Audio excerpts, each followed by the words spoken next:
Estamos con el señor arzobispo Monseñor Luis José Rueda Aparicio. En el Centro Fuego Nuevo queremos dialogar acerca de la ternura misionera. Esta expresión que también el Papa Francisco ha utilizado en sus últimos escritos y en sus homilías. El señor arzobispo generosamente nos ha concedido este diálogo sobre la ternura misionera.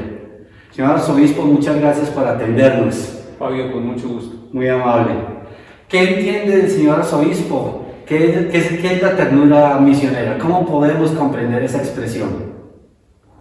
La ternura misionera de Jesús de Nazaret, a la luz del Evangelio de Marcos, ha sido como una luz en estos días contemplando el capítulo 1 de San Marcos, donde Jesús, después de vivir su desierto, va a la Galilea, en esta región de paganos, a iniciar su anuncio del reino y su invitación a la conversión. Y allí podemos destacar algunos gestos, actitudes de cercanía de Jesús. Primero en la sinagoga, con un endemoniado. Luego en la casa de Simón Pedro, con la suegra que estaba en cama.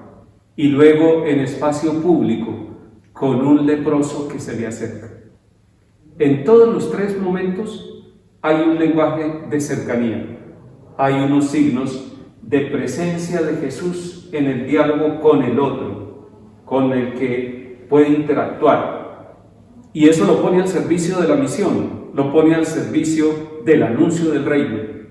Allí encontramos nosotros una fuente, un torrente de frescura y de ternura misionera, porque una cosa es la ternura del ser humano y otra cosa es la ternura misionera, pero otra cosa es la ternura misionera de Jesús de Nazaret, que es el que nos da el ejemplo para ser misioneros cercanos, para ser capaces de dialogar, de escuchar, de tocar, de interactuar, de acercarnos, de mirarnos.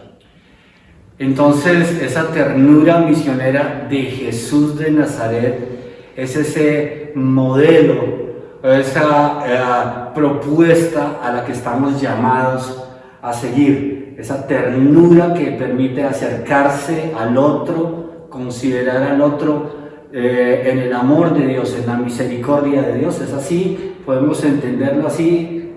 Desde luego, y pudiéramos hundir las raíces más profundamente en una teología de la ternura y ver que ese primer acto de ternura es de Dios Padre, que nos envía a su Hijo. Nos lo había podido enviar como un guerrero poderoso, pero nos lo envía con rostro de niño. Es el Emmanuel, el Dios con nosotros. En el hogar de Nazaret, José y María contemplan la ternura misionera de Dios. Es Dios, el Dios Padre, el que da el primer paso, enviándonos a su Hijo por amor, con rostro de niño, frágil, necesitado de cariño, necesitado de cuidado. El que es papá o mamá sabe lo que significa eso, que es tener la vida naciente en sus manos y cuidarla. Pues el acto de la encarnación, lo que celebramos en la Navidad, es el primer paso misionero del Padre enviándonos con rostro de niño a su Hijo para que viva entre nosotros. Entonces, esa ternura misionera es la expresión de amor de Dios Padre manifestado en esa encarnación de su amado Hijo, manifestándonos así su ternura de Padre, ¿verdad? Ahora, podemos ver en el lenguaje y en las actitudes misioneras de Jesús, seguirlo en los sinópticos y en San Juan también, y vamos a encontrar un comportamiento misionero de Jesús, que poco a poco va como en un crescendo, que va agrandándose, que va ampliándose, como una onda expansiva de ternura que lo va tocando todo. Miren estos detalles. Las palabras de Jesús con los pecadores, con los enfermos y con los pobres son siempre un lenguaje positivo. Ánimo, hijo, tu fe te ha salvado, levántate, toma tu camilla, cosas por el estilo. Entonces el lenguaje, la verbalización de la ternura en Jesús de Nazaret es una permanente escuela de lenguaje, El Evangelio no puede ser impuesto. El Evangelio no puede ser algo que se obliga. Tiene que ser algo que se propone y lo propone con ternura. Pero el lenguaje no verbal de Jesús es tocar, es romper la barrera invisible que nos impide tocarnos. Hoy lo estamos sintiendo. Separémonos, Fabio, pongámonos tapabocas, no nos toquemos, tengamos cuidado. Esos son como unas barreras invisibles. Pero en el lenguaje no verbal misionero de Jesús, Él toca a los niños, toca al enfermo, se va hasta el cementerio de Betania para encontrar a su amigo que llevaba 4 días sepultado. ¿Es o no es ternura? Entra a las casas. Es la manera distinta, es la manera integral, es un lenguaje holístico de Jesús. Son sus comportamientos, es su mirada, es su palabra lo que va expresando la ternura misionera de Jesús de Nazaret. Monseñor, la experiencia del encuentro personal con Jesús, entonces es una expresión de esa ternura misionera de Jesús. Sí, así es, Pablo. Y mire cómo los místicos de la Iglesia Católica, Santa Teresa de Ávila, San Juan de la Cruz y todos aquellos grandes místicos manifiestan y ponen la experiencia, cuando tratan de poner por escrito la experiencia que han vivido en sus experiencias místicas profundas, profundísimas. El lenguaje es el amor. El lenguaje es un lenguaje de amor, de nupcialidad, de familiaridad, de amistad. No hay otro lenguaje, es el lenguaje de Dios, es el lenguaje del amor. El Salmo de mañana domingo, primer domingo de Cuaresma, dice: porque tu ternura y tu misericordia son eternas. Las dos cosas. Y van casi siempre juntas, ternura y misericordia. Y de las dos, dice el salmista, tu ternura y tu misericordia son eternas. La eterna ternura de Dios con nosotros. Podríamos decir entonces que la ternura misionera es una de esas expresiones que se entiende en la nueva evangelización. Sí, desde luego. Y el Papa ha trabajado mucho el tema de la ternura. Él propiamente no ha hablado de ternura misionera, pero está hablando de ternura, de la teología de la ternura, de qué es la ternura. Incluso en Fratelli Tutti dio un paso, la ternura en la política, y expresó cómo el político, el bautizado, hombre o mujer, debe ser ante todo un hombre de la ternura, no de la imposición, no de la arrogancia. Eso juega mucho con toda la propuesta que nos está haciendo el Papa. Él sí nos habló de la revolución de la ternura, el Papa Francisco. Nosotros lo estamos poniendo al nivel de la misión, de la acción de la Iglesia, de la nueva evangelización. La nueva evangelización debe tener una gran dosis de ternura para poder entrar en un mundo plural, en un mundo que no es todo católico, que no es todo cristiano. En ese mundo plural, la ternura abre puertas para el Evangelio. Allí podemos sembrar esa semilla.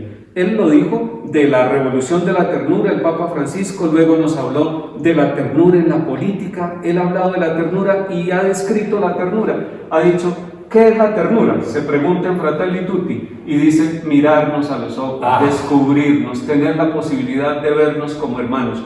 Va en la lógica de esa propuesta de fraternidad y de misericordia que tanto brota con espontaneidad y riqueza del corazón del Santo Padre, el Papa Francisco. Señor Arzobispo de la Arquidiócesis de Bogotá, esto entonces nos plantea una conversión pastoral. Sí, vale, muy bien. Conversión pastoral. Entramos en otro escenario que el Papa, como instrumento de Dios y del Espíritu Santo, nos ha propuesto. Conversión pastoral. Déjenme aplicarlo en términos misioneros. Yo lo diría de esta manera: necesitamos una conversión en los hogares. Una conversión a la ternura en los hogares. Una conversión laboral en todos los ambientes laborales. Una ternura académica, porque hay mucha agresividad académica. Una ternura académica puesta al servicio de la misión. Una ternura en las comunicaciones, en el arte, en la ciencia, en la belleza de Dios, en el deporte, en las relaciones con la casa común. Y entonces es necesario entrar por las conversiones que nos está proponiendo el Papa Francisco. Una conversión ecológica, una conversión misionera, pastoral, evangelizadora, una conversión cultural de la que nos hablaba en Querida Amazonía, una conversión que es volver a Dios. Y volver a Dios es volver a la fuente inagotable de la ternura.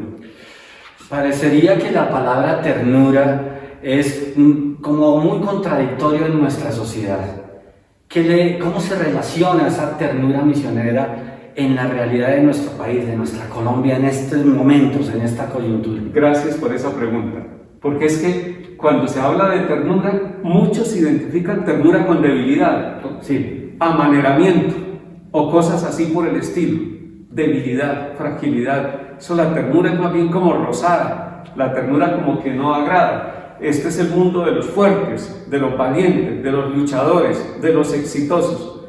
Pues la ternura no es otra cosa que el descubrir que Dios nos ama, dice el Papa. Esto sí no lo estoy diciendo yo. Cuando le preguntaron en el Congreso sobre teología de la ternura, dijo, primero, descubrir que somos amados. El día que descubrimos que nosotros somos amados, sentimos la tarea misionera de proyectarla. Pero ser instrumentos de amor. Usted está preguntando por Colombia y por el ambiente social y cultural, un país herido, con más de 7 décadas de violencia, una historia marcada por el dolor, por el homicidio, el fratricidio, la corrupción, el narcotráfico, la violencia. Yo quiero hacerle un llamado a todos los violentos, a todos los que empuñan armas. Déjense amar por el Señor, déjense querer por Dios, déjense abrazar por las manos heridas de Jesucristo, por la ternura de la Virgen María, déjense llenar del Espíritu Santo y el corazón cambiará desde dentro. Cambiarán las armas por herramientas de trabajo para proponerle a Colombia un camino de revolución de la ternura, como dice el Papa Francisco, donde empezamos a descubrir lo bueno que hay en el corazón de cada uno de nosotros. Señor Arzobispo, ha sido muy generoso. Una última pregunta. En este momento que estamos viviendo, esta situación de pandemia, ¿podríamos decir que la ternura misionera es una vacuna eficaz para nuestra sociedad? Sí, sí, hermosa expresión, maravilloso. Mire, la ternura se está viviendo en las UCI, allá en los lugares donde están médicos, enfermeras, atendiendo, arriesgando su vida para tratar de salvar al otro. Pero también la economía necesita una ternura que nos lleve a una economía fraterna, de comunión, de cooperativismo, comunitaria, pero también la política, pero también la cultura. Todo lo que es humano necesita ser tocado por la ternura eterna de Dios, que irá transformando la manera de mirarnos, de relacionarnos, de trabajar, de servir. Esa sí es una vacuna contra no solamente el virus del COVID, sino contra aquellos virus que nos separan, que nos autodestruyen, que no nos dejan vivir lo que el Papa llama el desarrollo humano integral. Agradecemos al señor arzobispo, Monseñor Luis José Rueda Aparicio, arzobispo de la Arquidiócesis de Bogotá. Su bendición, Monseñor. Aquí, junto al que sus pies y sus manos clavados en la cruz nos hablan de la ternura que resucita, la ternura que va hasta la cruz, pero que nos lleva al cielo. Desde aquí, la bendición para ustedes, para usted, Fabio, su familia, para el Minuto de Dios, para Colombia, para América Latina. Que el Señor nos bendiga y acompañe en el nombre del Padre, y del Hijo, y del Espíritu Santo. Amén. Amén.